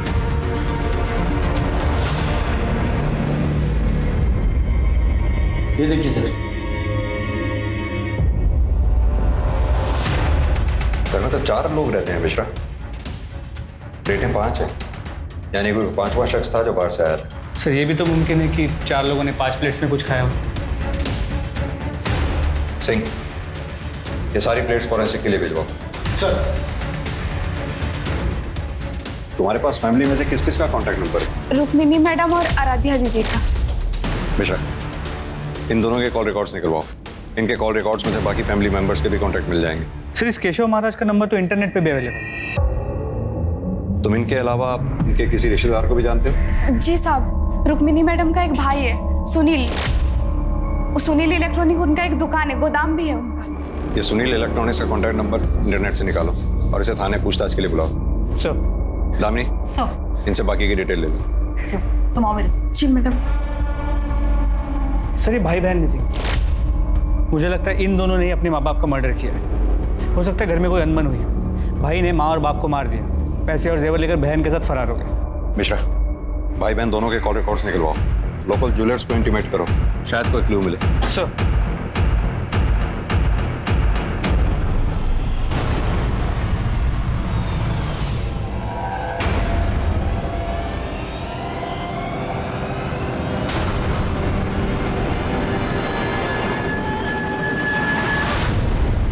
सर केशव महाराज और उसके फैमिली मेंबर्स के फोन नंबर्स मिल गए, लेकिन फिलहाल 4 नंबर्स बंद है। उन्हें सर्विलांस पे डालो। सर केशव महाराज के घर से जांच पड़ताल के लिए बहुत सारे डॉक्यूमेंट्स कलेक्ट किए हैं, उसमें ही नोटरी के पेपर्स मिले। ये तो कैंसिलेशन ऑफ डीड है। इसके मुताबिक केशव महाराज ने अपनी 3 दुकानें अपने brother in law Sunil Sharma को चलाने के लिए दी थी, जिन्हें वो इमीडिएटली वापस लेना चाहता था। सर केशव महाराज और उसकी बीवी रुक्मिनी की मर्डर का मोटिव ये हो सकता है? सर मैंने केशव महाराज के साले सुनील शर्मा को बुलाया, वो बाहर बैठा है। सर ये कैसे और क्या हो गया सर? हाँ? ये तो आप हमें बताएंगे कि क्या हो गया। सर आप जैसा सोच रहे वैसा कुछ नहीं है। अरे मेरे जीजा जी के बहुत बड़े एहसान है मुझ पर। गांव से मुझे बुला लिया उनका बिजनेस संभालने के लिए। वो जितना एक्सपेक्ट कर रहे थे उतना तो पैसा नहीं दे पा रहा था उन्हें। सर धंधा बहुत मंदा चल रहा था, इसलिए वो मुझसे गोडाउन भी ले रहे थे वापस। लेकिन हमें जो पता लगा है, केशव महाराज जी की एक कैंसिलेशन डीड है, जिसके मुताबिक वो अपने 3 गोडाउन जिन्हें तुम खरीदना चाहते थे वो तुम्हें बेचने को तैयार नहीं थे, इमीडिएटली वापस लेना चाह रहे थे। अच्छा, तू चाहता है ये दुकान और गोडाउन में तुझे बेच दूं? हाँ, तो धीरे धीरे करके इसके पैसे चुका देगा।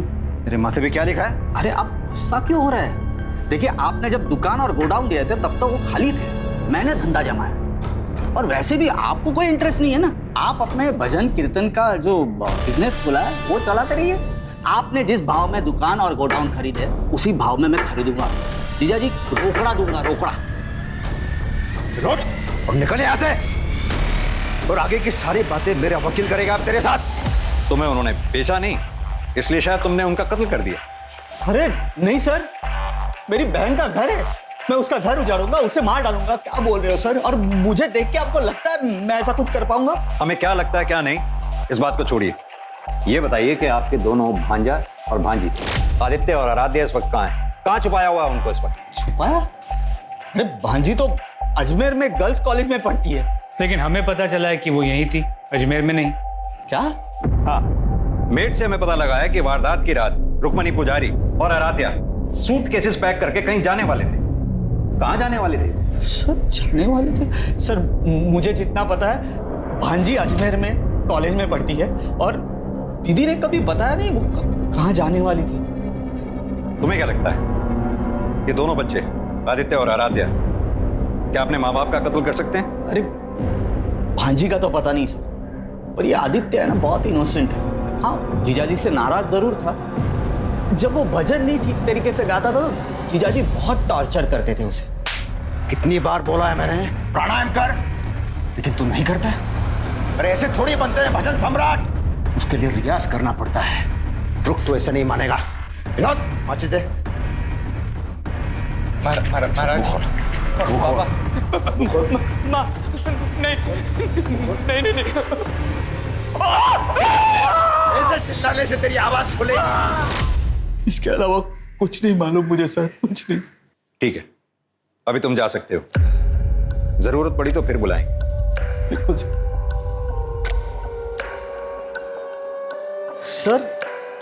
मेरे जीजाजी की गाड़ी मिली आपको, घर पे नहीं है। क्या तुम्हारे जीजाजी की गाड़ी भी थी? हाँ सर। मिश्रा, इनसे गाड़ी की डिटेल्स लो और आसपास के police station, patrolling team, police नाका जितने भी हैं सबको अलर्ट कर दो। गाड़ी किसी भी सूरत में शहर से बाहर नहीं निकलनी चाहिए। सर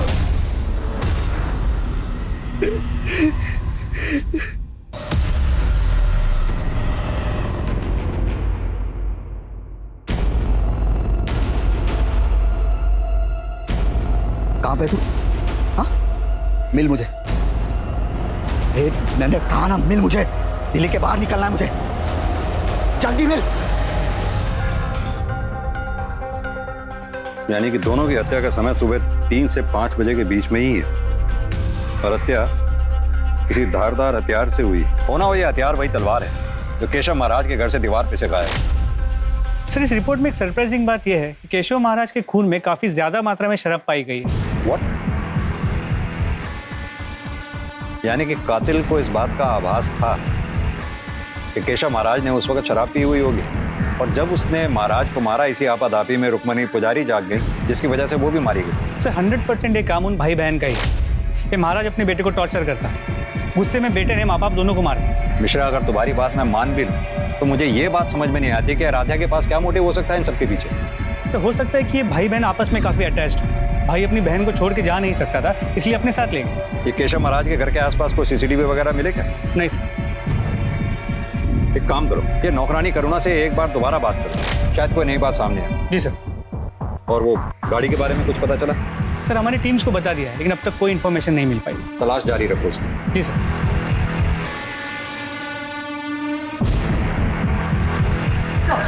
सर, ये केशव महाराज, रुक्मिणी, आदित्य और आराध्य पुजारी की कॉल रिकॉर्ड्स और फोन रिकॉर्ड्स। ताज्जुब की बात है, इन सभी के मोबाइल फोन सुबह 4:10 के आसपास अपने घर पर ही स्विच ऑफ हुए। सर सबके कॉल रिकॉर्ड्स क्लीन है। सर सिर्फ आदित्य पुजारी के कॉल रिकॉर्ड्स में श्रेया खन्ना को काफी बार फोन किया गया और लंबी बातचीत हुई। मैंने फोन ट्राई किया पर phone switch off. Shreya Khanna का फोन सर्वेलेंस पे डालो, कॉल रिकॉर्ड्स निकलवाओ उसके। Right sir. हो सकता है कि ये आदित्य पुजारी के साथ कहीं छुपी हो। और सर एक और बात, सर केशव महाराज के कॉल रिकॉर्ड्स पे विनोद कश्यप का नंबर मिला है। मैंने उसे थाने बुलाया। साहब, मैं केशव महाराज जी का शागिर्द हूँ। साहब, मुझे यकीन ही नहीं हो रहा है कि किसी ने इतनी बेरहमी से महाराज जी को और माता जी को मौत दे दी। विनोद, तुम इतने साल से केशव महाराज जी के साथ थे, जाहिर सी बात है कि तुम्हें पता होगा कि कौन लोग उनके दुश्मन थे या कौन लोग उनसे नाराज थे। अब क्या बताऊं साहब, थे तो वो मेरे गुरु, लेकिन असल में एक बहुत ही गिरे हुए और नीच किस्म के इंसान थे। मतलब? इसी वजह से उन्होंने हर गली नुक्कड़ पर दुश्मन बने हुए थे और एक बार मैंने भी उनसे नाराज होकर उनका काम छोड़ दिया था। महाराज जी, आपने मुझे 6 महीनों से पैसे नहीं दिए। घर चलाने के लिए पैसों की जरूरत तो पड़ती है ना। अरे जी शराब है, चल एक गिलास लेके आ, तेरे को अंग्रेजी शराब पिला दूं, जा। महाराज जी, आप ये भजन की चुनरी उतारते ही अलग आदमी बन जाते हो। मुझे शराब नहीं चाहिए, पैसे चाहिए। तेरे गुरु से कोई पैसा मांगता है क्या? मैं जो तुझे इतना गाना सिखा रहा हूँ उसका क्या? अलग अलग जगह पे घुमाने ले जाता हूँ, बड़े बड़े होटलों में, 5 स्टार होटलों में, खाना पीना अय्याशी।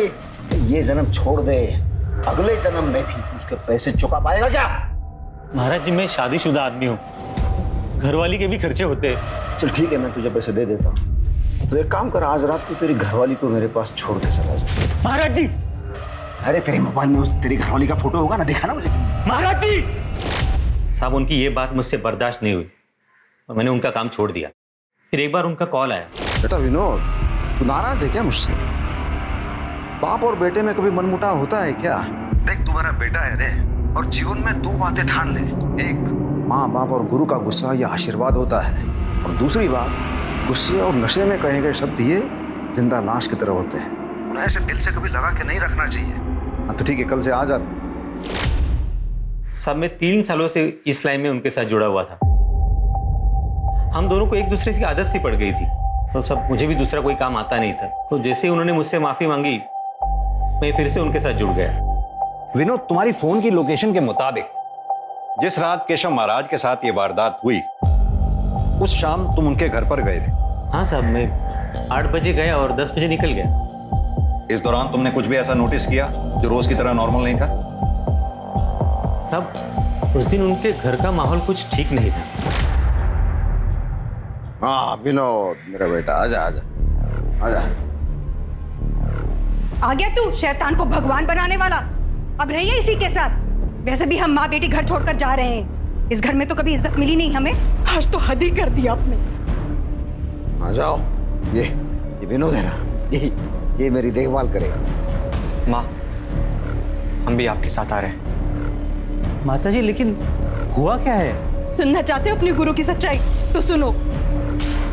इन्होंने अपने होने वाले बहुश्रिया का बलात्कार किया है। क्या? बड़े भगवान बने फिरते हैं, लेकिन असल में है कलयुग के शैतान। जिसको रहना है रहो, जिसको जाना है जाओ। माहौल ठीक नहीं था, फिर सब लोग अपने अपने कमरे में चले गए। फिर महाराज जी के कहने पर मैंने जबरदस्ती 2 पैक लगाए और अपने घर चला गया। ठीक है, अभी तो तुम जा सकते हो, जरूरत पड़ी तो फिर बुलाएं। जी साहब। मिश्रा, विनोद के मुताबिक केशव महाराज ने सबके सामने इसकी बेइज्जती की थी, इसे पैसे भी नहीं दिए। विनोद के पास भी मोटिव हो सकता है केशव महाराज की हत्या करने का। सर वो तो है, लेकिन फिर भी ये रुक्मिणी पुजारी को क्यों मारे? सर मेरे मुताबिक सबसे ज्यादा स्ट्रांग मोटिव अब भी आदित्य और आराध्या के पास। इस महाराज ने आदित्य के गर्लफ्रेंड का रेप किया था, और ये कोई छोटी बात नहीं है।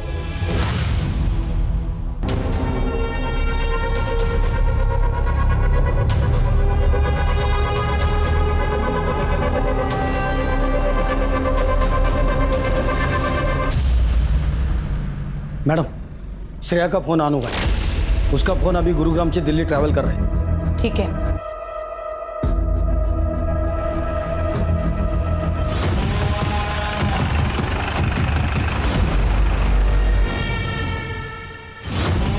आदित्य कहाँ है?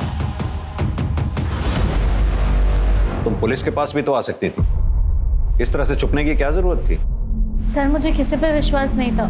जब केशव महाराज जैसा आदमी ऐसा कर सकता है, कुछ भी हो सकता है सर। महाराज जी, मुझसे गलती हो गई, मैं आपसे मिलके माफी मांगना चाहती हूँ। आज शाम को आ जाओ। ड्रिंक्स? No thanks. यहाँ मेरी गोद में बैठा, आ जाओ। What? अच्छा यहाँ मेरे पास, यहाँ पे। इसका मतलब आपने मुझे माफ कर दिया है? हाँ, माफ कर दिया। आदित्य कहाँ है? सर मैंने बोला ना, मुझे नहीं पता। रेप के बाद मैंने उसे कांटेक्ट नहीं किया, और उसी समय मैंने उसका कांटेक्ट भी फोन से डिलीट कर दिया। सर मैंने अपना फोन स्विच ऑफ कर दिया था, मुझे कुछ नहीं पता उसके बारे में। केशव महाराज का अपने ही बेटे की गर्लफ्रेंड और बहू श्रेया खन्ना का रेप एक सनसनीखेज खुलासा था और यह खबर जल्द ही पुलिस स्टेशन के परिसर से अखबार की सुर्खी बन गई। केशव महाराज, जिसे लोग ईश्वर का सेवक समझकर पूछते थे, अब उसकी छवि पर एक प्रश्न चिन्ह लग चुका था। ऐसे में पुलिस की चुनौतियां कहीं से कम होती नजर नहीं आ रही थी, क्योंकि अपराधी खुलेआम घूम रहा था और हाई प्रोफाइल केस होने की वजह से मीडिया, पब्लिक और सीनियर्स का दबाव बढ़ता जा रहा था। सर प्लेट्स की फोरेंसिक रिपोर्ट आ गई। 4 प्लेट में प्रॉपर रोटी सब्जी खाई गई थी और 1 में फ्रूट्स खाए गए। सर, इससे साफ हो जाता है कि घर में सिर्फ घर वाले थे। पहले चारों ने खाना, उसके बाद फ्रूट्स खाए और फिर आदित्य आराध्या ने अपने माँ बाप का खून किया और फरार हो। मिश्रा, ये भी तो हो सकता है कि वो 5वां शख्स जो हमारी थ्योरी के मुताबिक कातिल है उस परिवार का जानने वाला हो। इनफैक्ट जिस दिन वो आया था उस दिन मंगलवार भी था। हो सकता है उस 5वें शख्स का व्रत हो। उस दिन परिवार वालों ने उसके लिए फल फ्रूट्स काटे हों जो उसने खाए भी। चूंकि आदित्य और आराध्य ये भी हमारे प्राइम सस्पेक्ट्स हैं, हो सकता है उस 5वें शख्स ने इन दोनों के साथ मिलकर वारदात को अंजाम दिया हो और उसके बाद ये तीनों फिर फरार हो गए। सर, हमारे सस्पेक्ट या कांटेक्ट में ऐसी बात कोई सामने नहीं आई जिसके मोबाइल का लोकेशन क्राइम स्पॉट के टाइम ऑफ मर्डर से मैच करता हो। साहब, उस दिन मेरे जाने तक किसी ने खाना नहीं खाया था। सब गुमसुम बैठे थे, एक दूसरे से कोई बात भी नहीं कर रहा था। घर की चाबी किस किस के पास रहती है? सभी के पास। बाहर वाले के पास किसी? रुक्मिनी दीदी के भाई सुनील साहब के पास। मैंने एक बार उनको खुद से दरवाजा खोल के अंदर आते देखा था। ये रुक्मिनी मैडम के भाई साहब सुनील के अपने भांजा भांजी के साथ कैसे संबंध थे? महाराज जी तो भैया के साथ बहुत कड़क थे, लेकिन सुनील साहब अपने भांजे से बहुत प्यार करते थे। हाँ साहब, उस दिन एक बात बताना भूल गई थी। आराध्या दीदी पेट से थी। क्या आराध्या की शादी हो चुकी है? वो तो मुझे नहीं मालूम सर। घर पे कोई आता भी नहीं था और ये लोग आराध्या दीदी को किसी के सामने आने भी नहीं देते थे। जब तक ये पैदा नहीं हो जाता, इसे दुनिया की नजरों से बचा के रखना है। चल अंदर। तुमने घर में किसी को ऐसी बात करते सुना कि क्यों आराध्या को वो लोग किसी के सामने नहीं आने देना चाहते? नहीं साहब। ठीक है, अभी तुम जा सकती हो। जरूरत पड़ेगी तो फिर बुलाएंगे। जी साहब। सर, मुझे लगता है एक बार फिर से हमें सुनील से बात कर लेनी चाहिए। बुलाओ उसे। सर।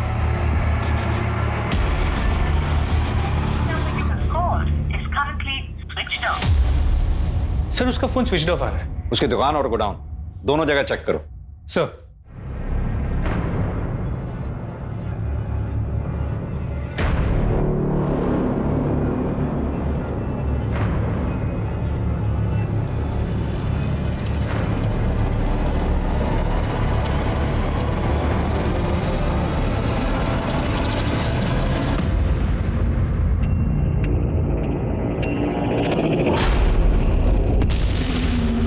ये खाना खा ले। भूख नहीं है मुझे। देख, ये तेरे लिए नहीं, इसके लिए। अच्छा।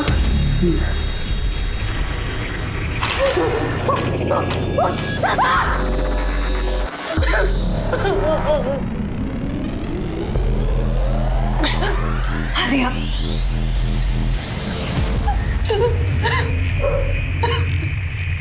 सर, सुनील अपने घर पे नहीं है। उसके बिल्डिंग के वॉचमैन ने बताया कि 3-4 दिन पहले वो अपनी गाड़ी लेके कहीं चला गया, वापस लौटा नहीं।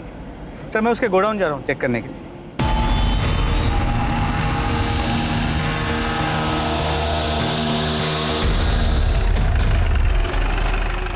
अरे क्या हुआ साहब?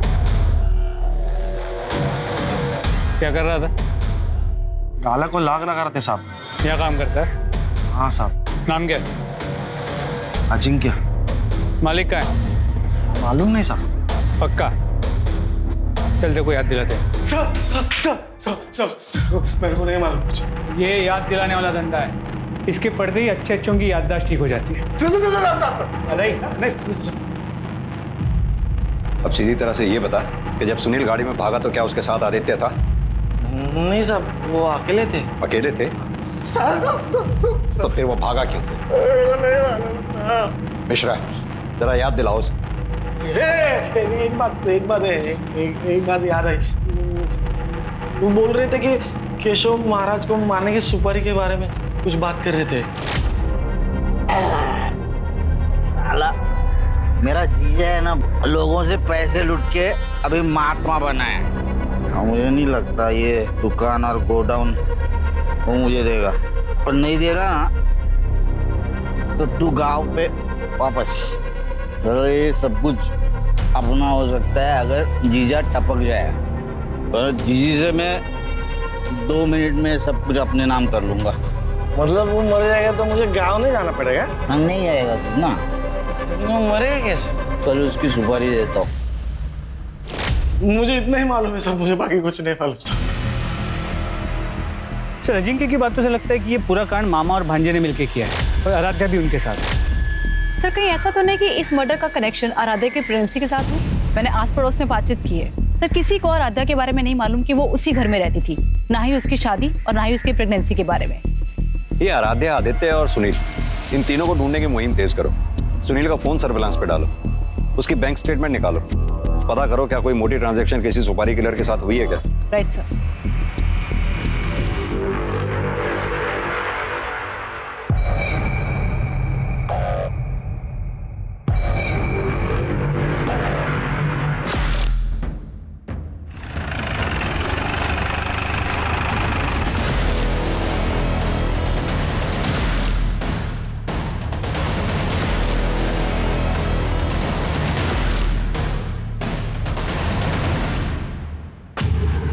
मिश्रा, गाड़ी खुलवाओ।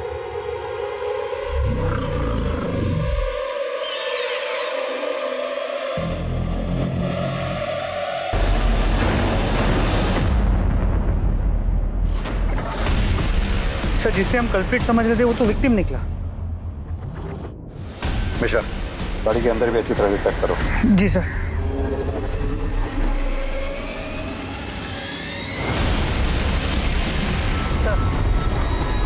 मिश्रा, वो आदमी कौन है? बात सुनो। हाँ सर। तुम यहीं रहते हो? हाँ सर। ये क्या है? गाड़ी का कवर है ये? तुम्हारे पास कहाँ से आया? ये गाड़ी खड़ी है साहब, उसी पे था। मैंने निकाला था, लेकिन दूसरे दिन किसी ने डाल के चला गया वापस। किसने डाला? देखा तुमने? नहीं साहब। मिश्रा, मुझे लगता है कातिल या कातिल का कोई आदमी गाड़ी पे नजर बनाए रखे हुए है। आसपास देखो, कोई सीसीटीवी का सोर्स मिलता है क्या? शायद उसमें कुछ दिखाई दे। सर जगह काफी आइसोलेटेड है, सीसीटीवी कैमरा का मिलना मुश्किल है, फिर भी मैं ट्राई करता हूँ आसपास चेक करने।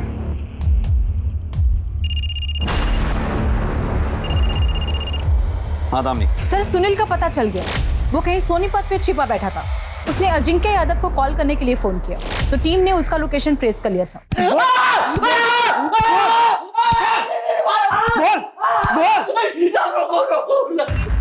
साहब मैंने पहले ही बता दिया था आपको। दिया था। मैंने किसी को नहीं मारा है। तो हम कब कह रहे हैं तूने किसी को मारा है? हम भी तो यही कह रहे हैं कि तूने अपने जीजा को सुपारी देकर मरवाया। अरे क्या कह रहे हो साहब? किसी को नहीं मरवाया मैंने। किसने बताया आपको? तेरे ही आदमी ने, अजिंक्य ने। अरे वो उसके सामने में नशे की हालत में कुछ पक गया होगा, वही आके आपको बता दिया। तो फिर भागा क्यों था? और क्या करता साहब? आपने फाइल दिखाई, उसमें डेट था, कैंसिलेशन का, तो आपका शक तो कुछ जाने वाला था ना। झूठ बोलता है तू। दरअसल बात यह है कि तू अपने जीजा से नाराज था, क्योंकि वो अपनी दुकान और गोदाम तुझे बेचना ही नहीं चाहते थे, इसीलिए तूने उन्हें मारने की सुपारी दी, मरवा दिया उन्हें। ये बता कि आराध्या कहाँ है? कहाँ छुपा रखा है उसे? और उसकी प्रेगनेंसी का चक्कर क्या है? बोल। आराध्या प्रेग्नेंट? माँ के सब कहता हूँ, मैंने किसी को नहीं मरवाया। मिश्रा, इसकी तब तक तोड़ाई करो जब तक ये सच ना बोले। सर आदित्य पुजारी की पोस्टमार्टम रिपोर्ट के मुताबिक उसकी मौत उसी दिन सुबह 3 और 5 के बीच हुई थी। यानी कि ठीक उसी समय जब केशव महाराज और रुक्मणी पुजारी का कत्ल हुआ। और उस मर्डर वेपन की फॉरेंसिक रिपोर्ट का क्या हुआ? सर आ गई, ये रही।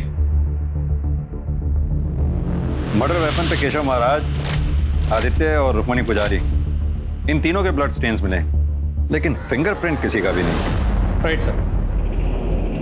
दवाइयाँ नहीं खानी मुझे। तुम्हें खानी पड़ेगी। नहीं खानी मुझे दवाई। ये तुम्हारे लिए नहीं है, बच्चे के लिए है। नहीं खानी मुझे दवाई। खानी पड़ेगी तुम्हें। नहीं खाना मुझे। सर मैंने सुनील के बैंक डिटेल्स चेक किए हैं सर, वो क्लीन है। मैंने बहुत सारे सुपारी एजेंट से बात की है, वो किसी के टच में नहीं था। गाड़ी हमें जहाँ खड़ी मिली थी वहाँ के सीसीटीवी सोर्स का क्या हुआ? सर वहाँ तो कोई सीसीटीवी कैमरा नहीं मिला, लेकिन उस लोकेशन से करीब 900 मीटर दूर एक सीसीटीवी कैमरा है। तो प्रॉब्लम क्या है? सर एक्चुअली वो एक घर में लगा हुआ है और घर का मालिक शिरडी गया है, 2 दिन बाद आएगा। जैसे ही आ जाए पता करो। मुजरिम अपनी जुर्म की हुई जगह पे बार बार विजिट करता है, ये जानने के लिए कि कहीं उसके जुर्म के बारे में किसी को कुछ पता तो नहीं चला। नेक्स्ट टाइम वो जब भी स्पॉट पे आएगा कैमरा में कैद हो जाएगा, फिर उसके मोबाइल की डिटेल से सब क्लियर हो जाएगा। सर मुझे आराध्या पर पूरा शक लगता है। सर कहीं उसकी मिस्टीरियस प्रेगनेंसी बाकी लोगों की मौत का कारण तो नहीं बनी? मुझे लगता है हमें इस केस को रिविजिट करना चाहिए। मिश्रा, इस केस में हमारे प्राइम सस्पेक्ट कौन कौन से हैं? सर महाराज का चेला विनोद, उसका साला सुनील जो फिलहाल लॉकअप में है, सुनील के यहाँ पे जो काम करता है अजिंक्य, आदित्य की गर्लफ्रेंड श्रेया, महाराज की बेटी आराध्या, इन सब के कॉल रिकॉर्ड्स और लोकेशन डिटेल्स सब चेक करवाओ। इनके कॉन्टैक्ट लिस्ट में जितने भी लोग हैं सबको क्रॉस वेरीफाई करो। जितने सस्पेक्ट जेल से बाहर आए हैं सब पे नजर रखो। सर पुलिस सभी संदिग्धों पर कड़ी नजर रख रही थी, लेकिन ना तो कोई ऐसी गलती कर रहा था जिससे पुलिस का शक गहराता और ना ही कोई नया क्लू या सबूत सामने आ रहा था, सिवाय उस सीसीटीवी कैमरा के जो केशव महाराज की बरामद हुई गाड़ी और उसमें मिली उनके बेटे आदित्य पुजारी की लाश की लोकेशन से 900 मीटर दूर उसी सड़क पर था।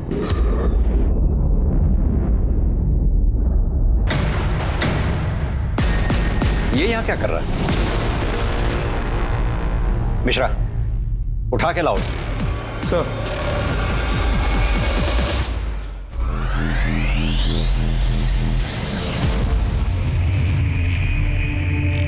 आराध्या, मुझे ये सब करके कितना बुरा लगा मुझे ही पता है।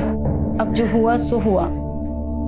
एक नई शुरुआत करो, अपना नहीं, कम से कम बच्चे का तो सोचो।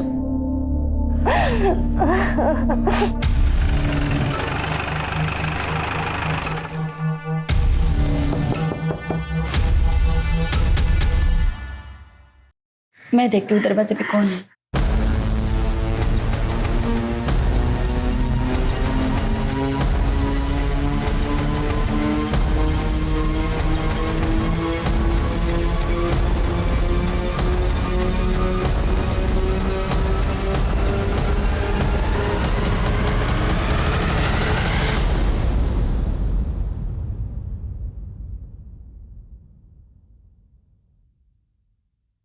मैंने अपने बाप केशव महाराज को मारा है। क्यों मारा है? वो आदमी राक्षस था, आपसी था, खुद को भगवान बोलता था। अपनी हवस की आग में उसने अपनी बेटी का रेप कर दिया। उस रेप के कारण मैं प्रेग्नेंट हो गई। फिर उसके बाद मैंने और मेरी माँ ने बच्चा गिराने की बात की। अरे तुम दोनों पागल हो गई हो क्या? किसी ने भी अगर ये बच्चा गिराने की कोशिश की ना तो मैं उसे जान से मार दूंगा। अरे जब आराध्या और आदित्य पैदा हो गए थे तो मैं क्या था?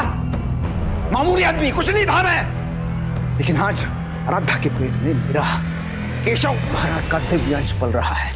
सिंह, मेरा वो तलवार लेके आओ। तब तक तुम ये ग्लव्स पहनो।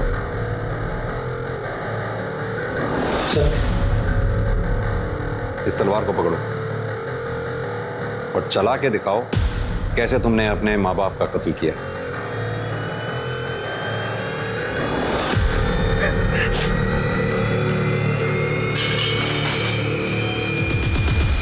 केशव महाराज ने तुम्हारा रेप किया, सच है। केशव महाराज की वजह से तुम प्रेग्नेंट हुई, यह भी सच है। तुमने अपने माँ बाप को मारा, यह सच नहीं है। क्योंकि यह तलवार जो मर्डर वेपन है उस पर तुम्हारे फिंगरप्रिंट्स हैं ही नहीं, उस पर विनोद के फिंगरप्रिंट्स हैं। हाँ तो विनोद, अब तुम बताओ। वैसे भी हमारे पास तुम्हारे खिलाफ बहुत सारे सबूत हैं, जैसे कि तुम केशव महाराज की गाड़ी के पास रोज चक्कर लगाते थे। उनके घर से चुराए हुए पैसे तुमने अपने बैंक में मसलन कैश में जमा कराए थे। अब तुम बताओगे कि या आगे की कहानी भी मैं ही बताऊं?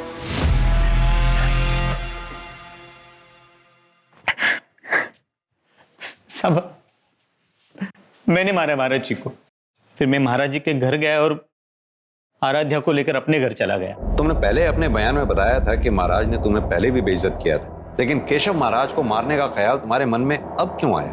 उस दिन जब मैं महाराज जी के घर गया तब मुझे पता चला कि महाराज ने श्रेया का रेप किया है, और उसी सुबह मेरी बीवी ने मुझे बताया था कि महाराज जी ने उसका भी रेप किया है, जिसकी वजह से वो प्रेग्नेंट थी। जब महाराज ने विनोद को पैसे नहीं दिए तब मैं विनोद को बिना बताए महाराज से पैसे मांगने चली गई। गिन लो अच्छी तरह से गिन लो। हाँ? महाराज जी क्या कर रहे हो? क्यों और चाहिए पैसे? टेंशन ये ले सारे के सारे तेरे हैं और कुछ नहीं होगा। देख मैं हूँ महाराज हूँ ना, मैं केशव महाराज। महाराज जी ये आप क्या कर रहे हो? महाराज जी कोई नहीं। महाराज जी इसलिए तो तुम्हें अभी बुलाया मैंने। दुनिया भले ही मुझे खलनायक समझे साहब, लेकिन जब ये महाराज की सच्चाई जानेगी ना तब मुझे ही सच्चा नायक समझेगी। नायक वही होता है जो कानून के दायरे में रहकर लड़कर और लड़ाई जीतता है, लड़ाई लड़ता है। तुम्हारी इसी नादानी की वजह से तुमने 2 परिवारों की जिंदगियां बर्बाद कर दी, एक केशव महाराज के परिवार की जिंदगी और एक अपने परिवार की। अब भुगतो जिंदगी भर।